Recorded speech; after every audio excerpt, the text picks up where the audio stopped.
Hey guys, James Griner here with Waterford Business Solutions, and I wanted to take a little bit of time today to talk to you about cost of goods sold. Cost of goods sold is a very generic thing here, and it's always a big thing for a lot of companies because what a cost of goods sold helps you do is it helps you come up with your gross profit margin. Ultimately, what a gross profit margin is the profit that you take home after direct job costs. And that is figured out by taking all the profit, all the income, all the sales, everything that you do, and subtracting out the cost of goods sold. That gives you basically your gross profit. And then the gross profit margin is going to be that gross profit divided by your overall profit. So cost of goods sold gets very important. But a lot of people don't quite realize what cost of goods is, cost of goods sold, stuff like that. So today I want to really kind of talk about that and what is cost of goods sold. Cost of goods sold simply means, in the most simple stance that we can say it, is what does it cost me to do this job? This is going to be direct job costs, not overhead, not the rent on your building, not the electricity on your building, not any of that stuff. Generally, it's not going to be the labor involved because when we do payroll for someone, that payroll isn't for one specific job or one specific sale.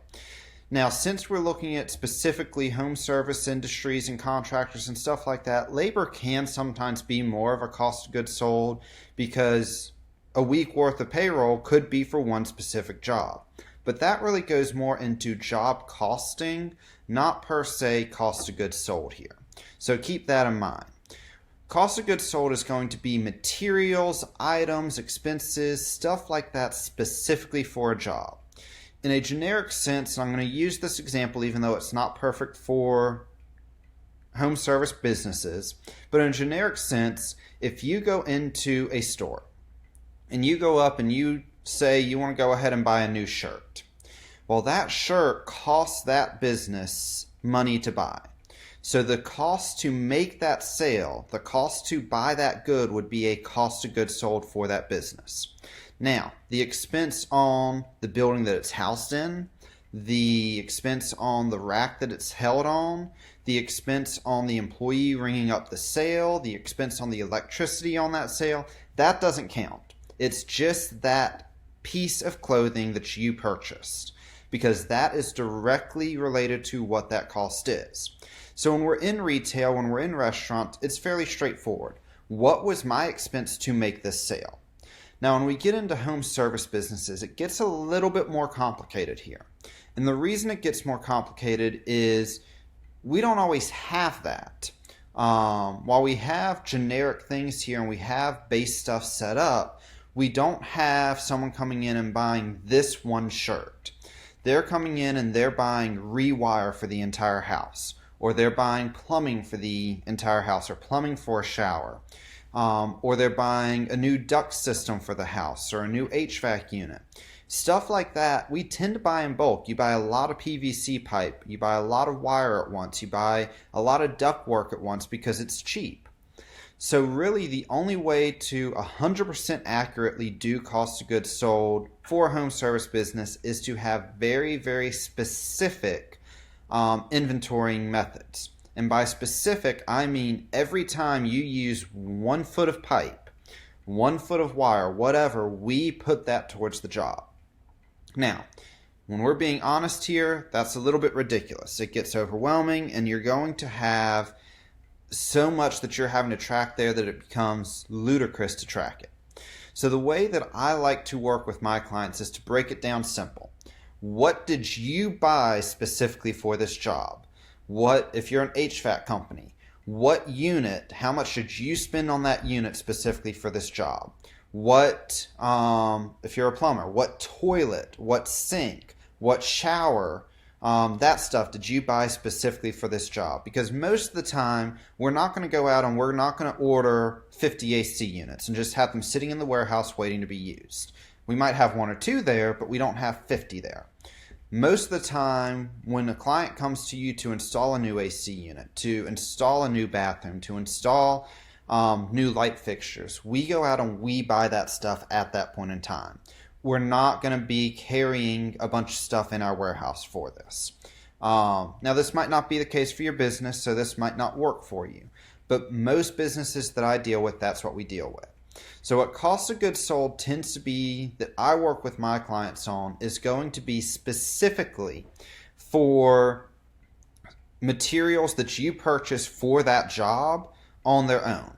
Now, this does not mean that you go to Ferguson or Lowe's or whatever and you buy 10,000 feet of copper piping because you're not going to use all 10,000 feet for this job. Now, if you're doing a whole new construction, you might. So if that is the case, then yes. But if you're just buying it to stock it, that's not where this comes in. And again, the labor generally is not going to come in here because you're going to have someone there for maybe a day, maybe two, which is where that's going to come in. Now, if we want to get into the nitty-gritty of everything here, that's when we do job costing. And I'm going to do some videos on that. We'll get those out soon. But right now I'm talking about just cost of goods sold. So this is going to be materials that you are buying specifically for everything here.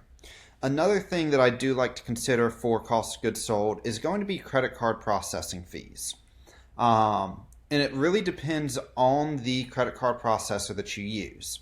I like credit card processors that they take the fees out before it gets deposited into your account, because then we know exactly that it cost you $3 on Mary Jane's job to use that credit card. Whereas a lot of companies, what they do is they just send you a bill at the end of the month, and when they send you that bill at the end of the month, everything's looped in together and you've got to sort through that, and there might be hidden fees and everything like that. So I prefer processors that take it out at the time. House Call Pro uses Stripe, and it's an app that I recommend here, House Call Pro. And with that Stripe there, it actually helps to take the stuff out at times that you actually process it. There's other apps out there. House Call Pro is one that I recommend. If you want to know some other apps or stuff like that, don't hesitate to reach out to us. So credit card processing fees, if we can assign them specifically to one job, I also like to track. Now, if you're just getting one big bill at the end of the month, that doesn't really work because we don't know where it went, what job, etc., etc. It becomes much more difficult to track there. Now, this is a test account. I don't have it set up as I would with most of my guys, but I'm going to kind of set this up like I would for a general HVAC contractor here. And plumbers, electricians, this can kind of work the same way for you. But we're going to come up here, and I'm going to do 4 cost of goods sold accounts. So we're going to come in here, do cost of goods sold. It's not going to be cost of labor or equipment rental or cost of service. It's actually supplies and materials. And then we're going to want this to be specifically for residential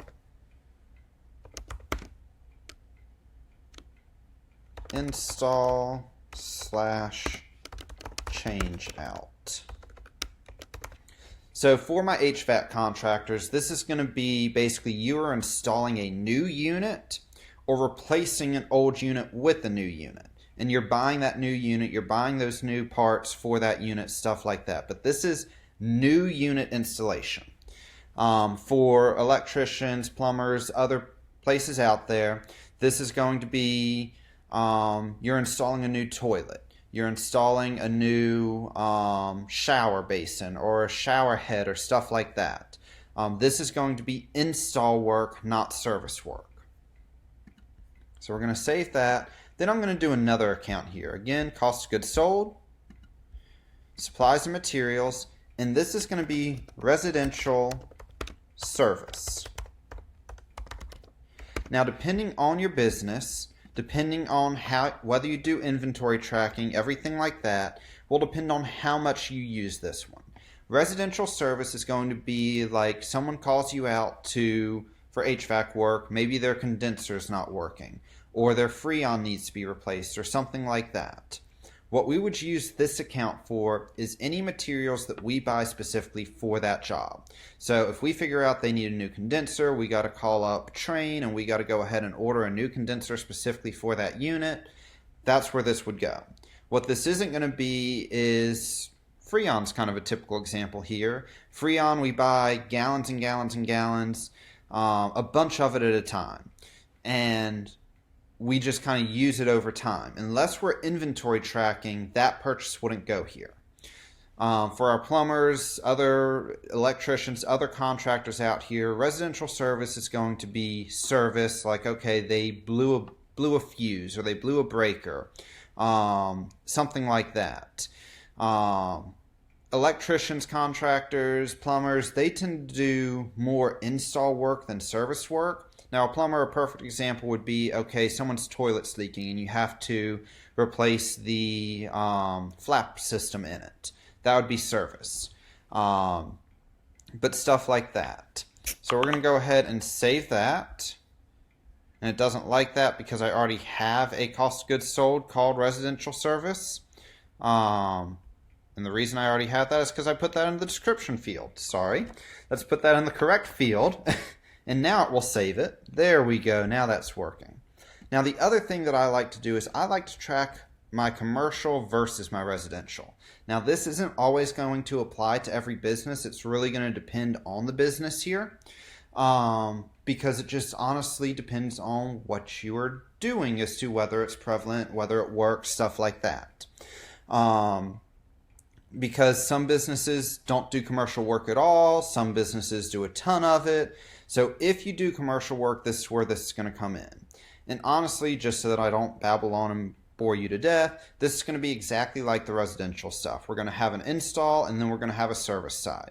Same exact stuff is going to go into the stuff as I explained before. However, this is going to be for commercial jobs you do, not residential.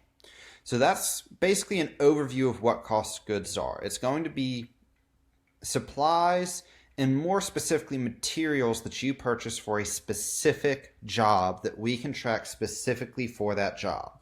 This isn't going to be the overhead, the rent, the electricity, the advertising, the labor, any of that stuff, because that is overhead. That is not cost of goods sold. So that is an overview of what cost of goods sold is.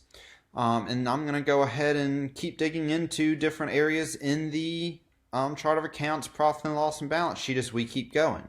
As always, guys, if y'all have questions, concerns, anything like that, don't hesitate to give me a call, reach out, shoot me an email, anything like that, and we'd love to help y'all out. Y'all have a wonderful rest of your day.